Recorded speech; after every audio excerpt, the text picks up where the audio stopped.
Olá, começa agora mais um programa CEA Escola de Profetas e você é nosso convidado. Caso você queira fazer aí uma participação, dar uma opinião, fazer uma pergunta, você pode fazê-la pelo site da Rede Gospel, redegospel.tv.br. Mais uma vez juntos aqui, Bispo Rueda.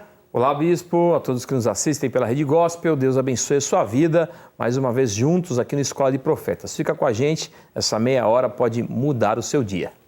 E hoje falando sobre mais um dos milagres, hoje nós vamos encerrar essa série dos milagres de Jesus, quer dizer, aqueles que nós falamos, porque os milagres de Jesus não tem como terminar. E hoje vamos falar sobre a cura do servo do centurião. Estávamos até conversando aqui que era também um oficial, porque a cura anterior era de um oficial de Herodes, sim, do rei Herodes. Agora vai ser um oficial, mas de Roma. Então, um centurião, alto escalão vamos dizer, do exército romano, né, que dominava todo o mundo da época. Mas vai reconhecer também o senhorio de Jesus Cristo. Então, veja aí no mapa, o mapa da Galileia.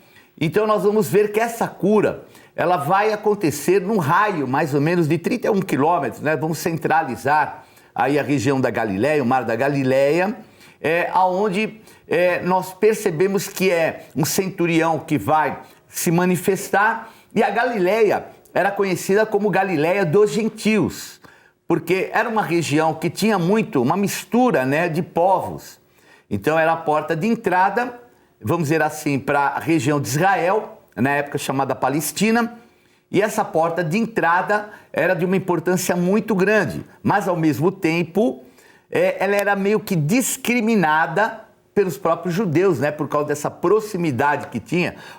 Sinceramente, os judeus eram muito preconceituosos, né? Então eles já tinham reserva em relação aos samaritanos, até tinham as suas razões, mas não vamos entrar nesse pormenor, mas eles tinham muita aversão. Tinham aversão também até os da Galileia. Imagina que um dos discípulos de Jesus, ele que morava numa das vilas ali, chamada Betsaida, quando vem alguém e convida para ir, eu conheci o Cristo, Filho de Deus. De onde ele veio? De Nazaré.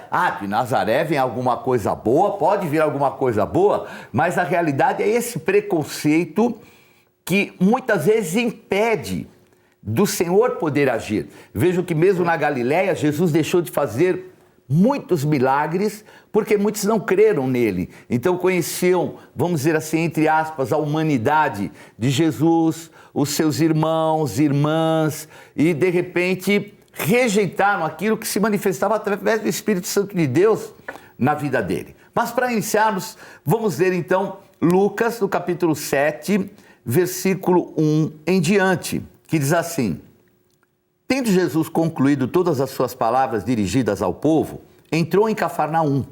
E o servo de um centurião, a quem este muito estimava, estava doente, quase à morte. Tendo ouvido falar a respeito de Jesus, enviou-lhe alguns anciãos dos judeus, pedindo-lhe que viesse curar o seu servo. Estes, chegando-se a Jesus, com instância lhe suplicaram, dizendo: Ele é digno de que lhe faças isso, porque é amigo do nosso povo, e ele mesmo nos edificou a sinagoga. Então Jesus foi com eles, e já perto da casa o centurião enviou-lhe amigos para lhe dizer: Senhor, não te incomodes, porque não sou digno de que entres em minha casa.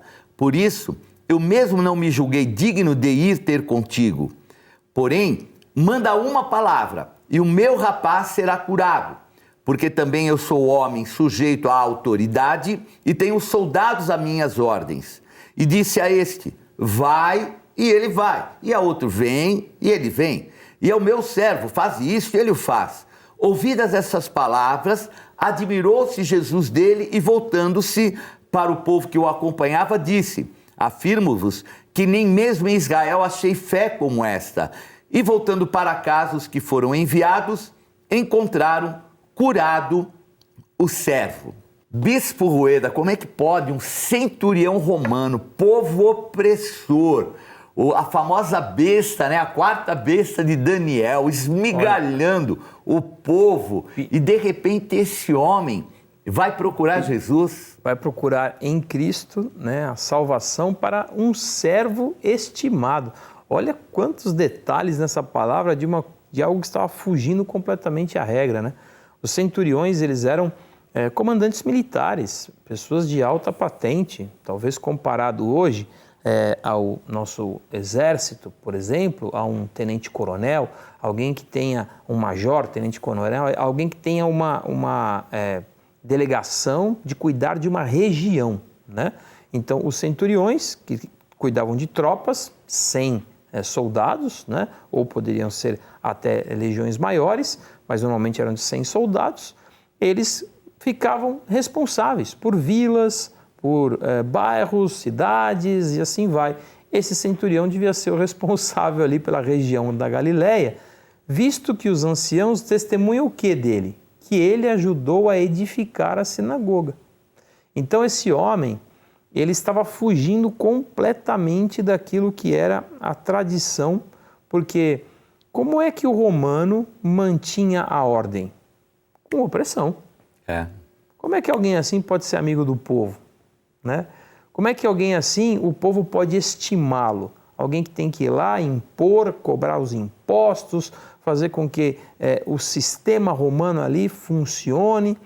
Esse homem, ele estava aberto a viver o que Deus tinha para a vida dele. E nós não podemos desprezar aqui uma condição de altivez que existia na sociedade naquela época. Como é que alguém que faz parte da casta, da elite romana, vai pedir favor a um galileu, a uma pessoa do povo, uma pessoa simples, e como o bispo disse aqui, nem o seu próprio povo dava muito crédito, não é?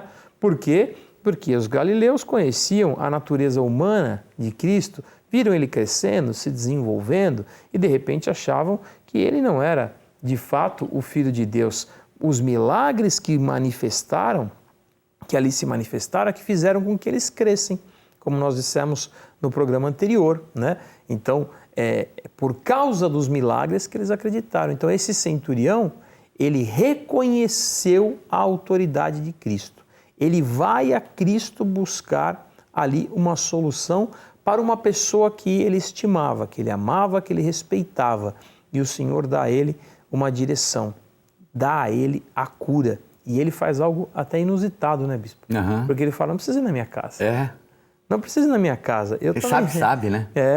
Eu sei como funciona a ordenança, a delegação debaixo de uma disciplina. Eu sei, dá uma ordem que meu servo vai ser curado. E o servo dele, de fato, foi curado por essa fé que se manifesta de forma assim tão linda, né? Tão maravilhosa.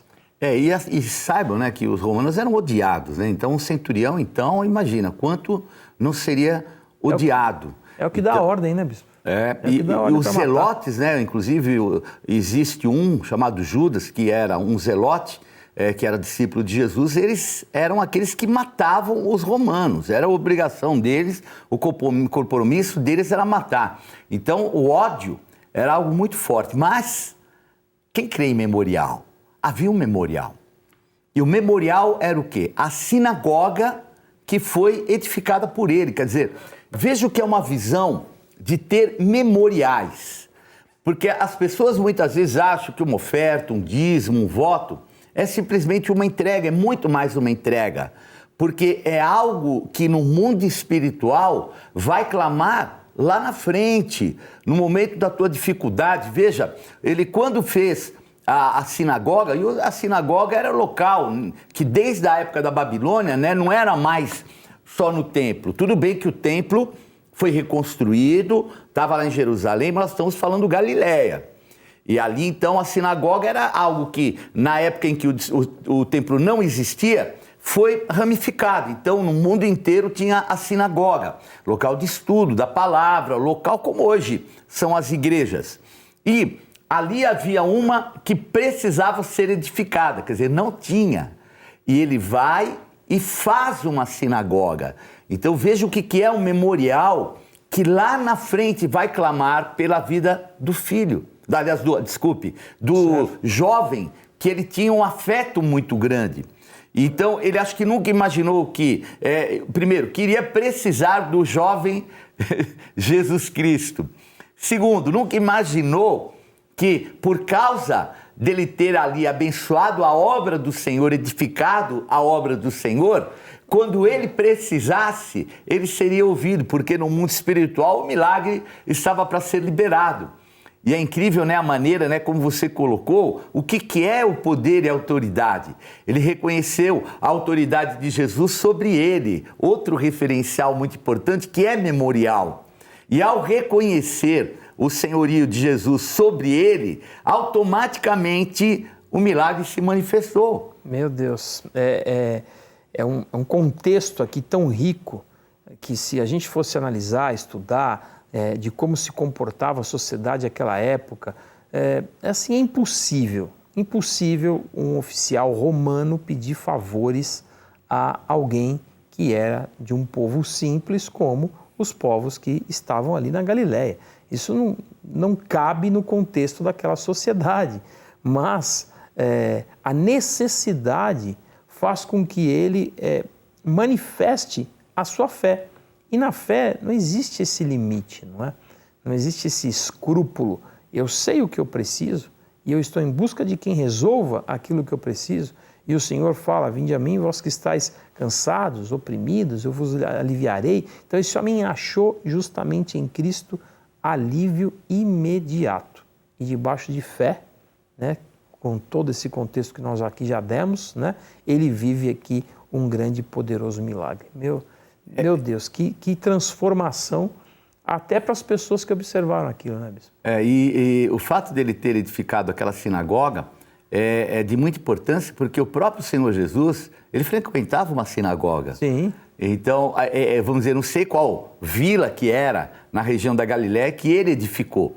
Mas, de qualquer forma, era alguém que tinha que sair da sua casa para ir, talvez, para uma cidade vizinha, caminhar muito longe para poder ir numa sinagoga, ser ministrado ou ir até o templo. Então, vejo que, de uma certa forma, ele abreviou situações que podiam comprometer. E Jesus frequentava a sinagoga. Eu quero ler para vocês Lucas 4, versículo 16, que diz assim: indo para Nazaré, onde fora criado, entrou um sábado na sinagoga, segundo o seu costume, levantou-se para ler.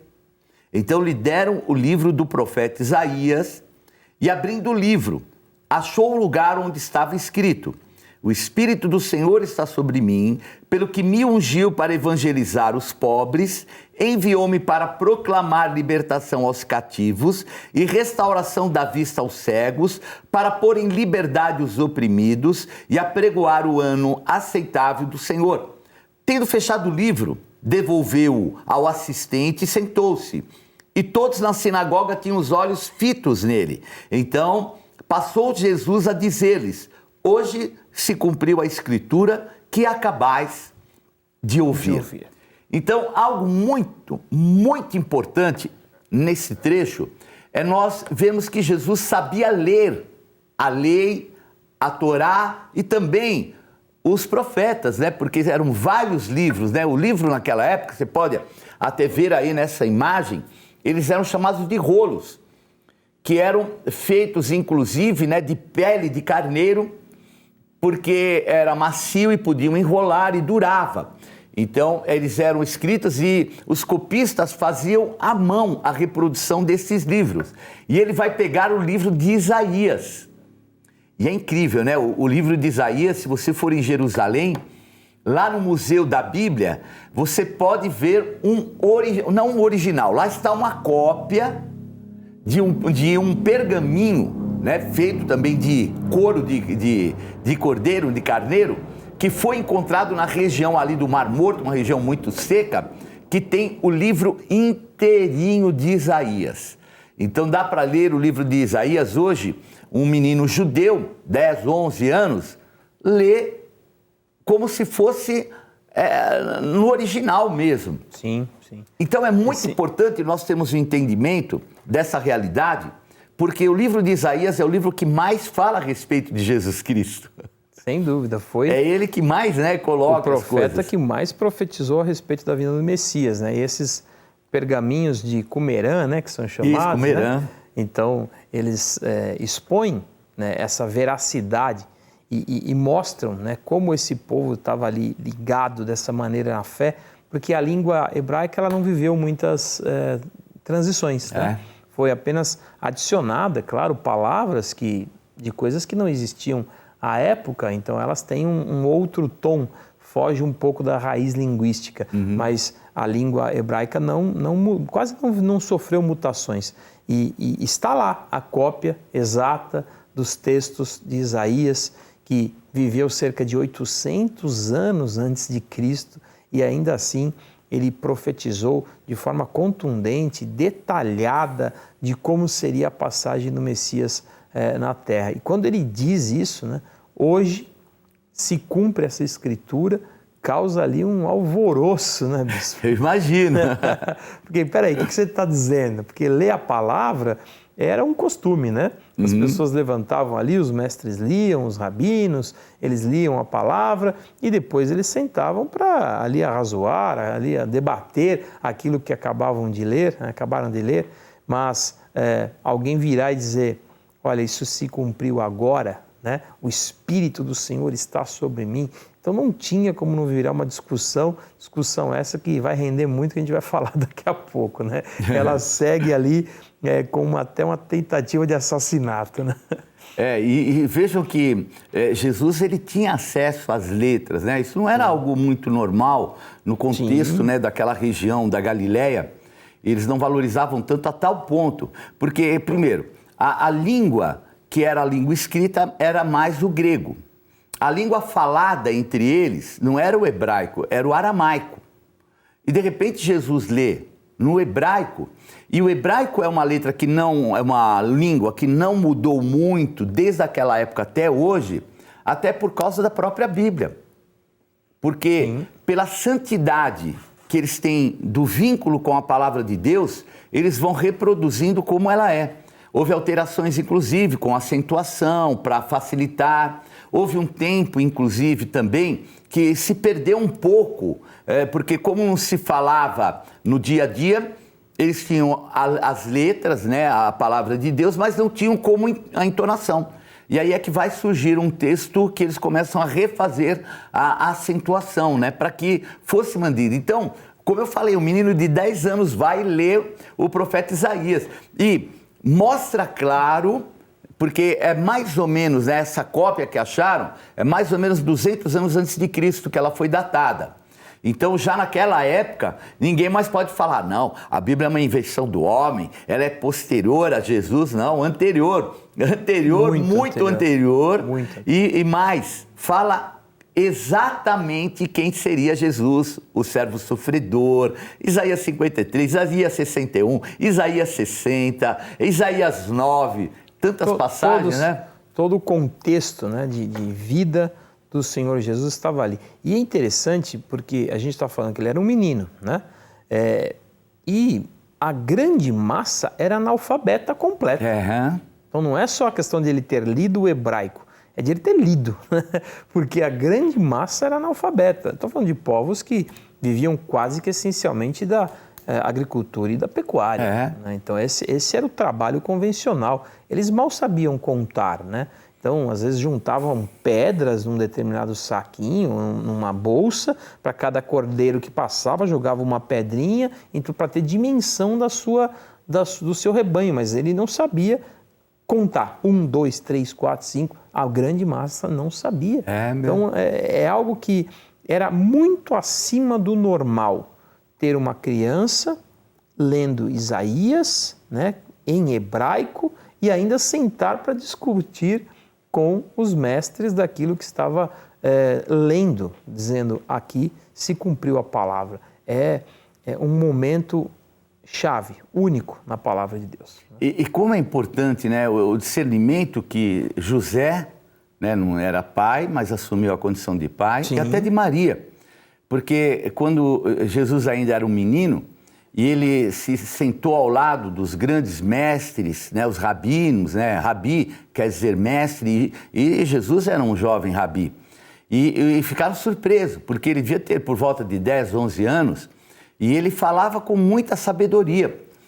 E ciente disso, eu tenho certeza que quando Maria e José foram buscar Jesus, conversaram com aqueles sábios e viram o potencial que ele tinha, eles ali fizeram essa opção para preparar. Sabe que às vezes as pessoas acham que Jesus nasceu pronto. E não é uma realidade, ele não é um semideus, como a mitologia apresenta.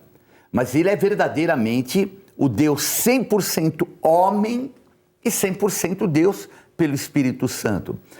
Hebreus ainda fala que muito do que ele aprendeu por aquilo que ele sofreu. Então o processo de ter um pai que o adotou, que é José, e Maria, que viram a importância do que tinham na mão. Porque nós vivemos num tempo, infelizmente, que os homens não valorizam o que são os filhos, como uma flecha que vai lá à frente. Então eu tenho um propósito na minha vida, e desde que eu gerei meus filhos, eu os gerei para Deus. Amém. O Daniel, a Raquel, hoje o Rafael, todos foram antes do ventre consagrados ao Senhor. Houve um tempo, então, inclusive, bispo, que foi muito interessante do bispo Daniel, hoje bispo Daniel, né? O bispo Daniel, que ele resolveu dar continuidade na sua vida, engenheiro de mecatrônica na Unicamp, entrou, eu tinha certeza, seria alguém muito, muito bem sucedido nessa área.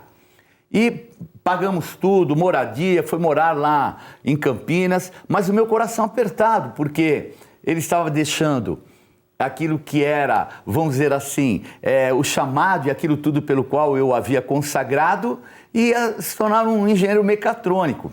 Mas deu, acho que 6, 7 meses, o chamado fala mais alto, a entrega é muito mais alta.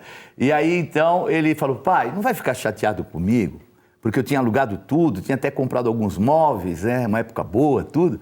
E eu quero voltar para São Paulo, eu não posso ficar longe do meu chamado, do meu ministério. E voltou, e glória a Deus está aí. Então, tudo isso é muito importante, a gente saber, nós não geramos filhos para nós geramos para o Senhor. Amém. Porque às vezes as pessoas não têm fé de uma entrega verdadeira e achar que o filho possa ser um bispo, um pastor, e não seja algo bom. Se é na nossa vida, aliás, e na vida nem é bom, é ótimo. Como eu não vou levar os meus filhos a serem. Então é algo que a gente às vezes tem que entender. E veja que aqui, essa cura que foi feita demonstra algo muito além, que era o quê? O memorial.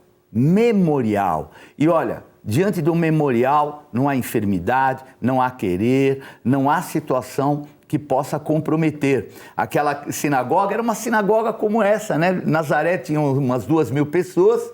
Nessa sinagoga, Jesus pregando, o jovem Rabi, que vai se transformar no Salvador do mundo. Então vejam quantas outras sinagogas existiam, mas uma com certeza não iria existir se um romano centurião não se habilitasse. Colheu. Reino de Deus não tem perda. Reino de Deus tem semeadura.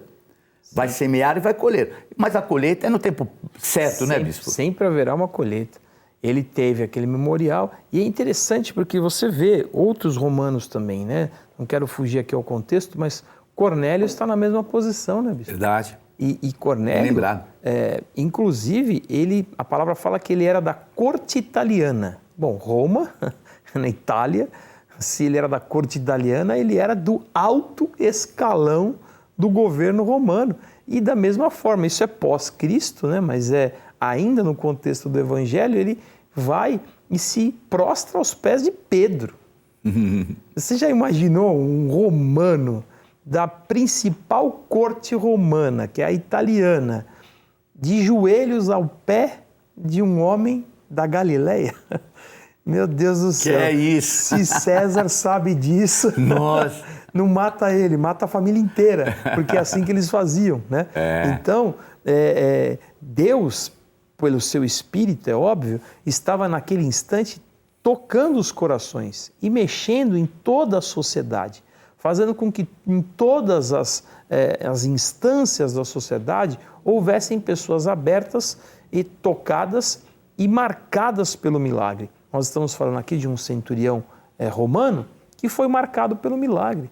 E nada melhor do que alguém como ele para pregar até em meio aos seus, né? Para testemunhar. Não, peraí, eu não sei, vocês têm a sua opinião sobre esse povo judeu aí, sobre esse novo Messias e tal, mas eu vou te falar o que aconteceu comigo. Ele curou o meu servo. Ele deu uma palavra e na minha casa tudo mudou. Ele me atendeu com respeito, com amor, e eu fiz um pedido e fui acolhido. Então vamos lá, né? Deixar de lado aqui as nossas questões sociais, vamos falar de fatos. O fato tem alguma coisa grande acontecendo. Então esse homem, que com certeza era um homem influente, ele teve capacidade de ser um grande pregador. E o milagre marca a nossa vida para que nós sejamos mesmo testemunhas. Quando Lázaro ressuscitou, o que aconteceu? A palavra fala que queriam matar a Jesus e também a Lázaro. E por causa dele, muitos se entregavam à fé, se entregavam ao Evangelho. Então, esta marca que veio dentro de uma vida ou de uma casa romana trouxe com certeza uma grande adição ao Evangelho naqueles dias. Né? Amém. E vejam que, ao citar, né, que ele próprio cita aquela passagem de Isaías, ele fala, o Senhor me ungiu. Né? E a palavra Messias é o ungido, que no grego é Cristo. Então, é ungido de Deus. Então, alguém que recebeu uma unção, um comissionamento para efetuar o quê? A salvação da humanidade. Então, quando ele fala, né, o Espírito do Senhor, Deus está sobre mim, porque o Senhor me ungiu. Então, essa passagem fala a respeito da importância de Jesus e o reconhecimento do Cristo que houve por parte desse homem e também que criou um alvoroço, porque ali na sinagoga criou um certo alvoroço, né? Vira. Mas vamos falar mais à frente a respeito do que aconteceu na sinagoga. O importante de tudo isso é você ter memoriais diante do altar do Senhor, memoriais de transformação, memoriais para a tua família, para que você possa viver até a milésima geração aquilo que é a bênção e a misericórdia do Senhor. Quero fazer um convite para você estar comigo na Renascer Jardins. Eu e a Bispa Alice aguardamos você na Avenida Brigadeiro Faria Lima, 1912, e todos os dias às 8 horas da noite, e no domingo, às 8 da manhã, 10, 16 e 18 horas. Bispo Rueda. Eu estarei na Renascer Santo André, General Glicério 412, no centro de Santo André, a 300 metros da estação de trem CPTM, ali de Santo André. Eu, a Bispa Patti, estamos esperando você no altar. É isso aí. Eu me despeço. Fique na paz do Senhor. Tchau, tchau.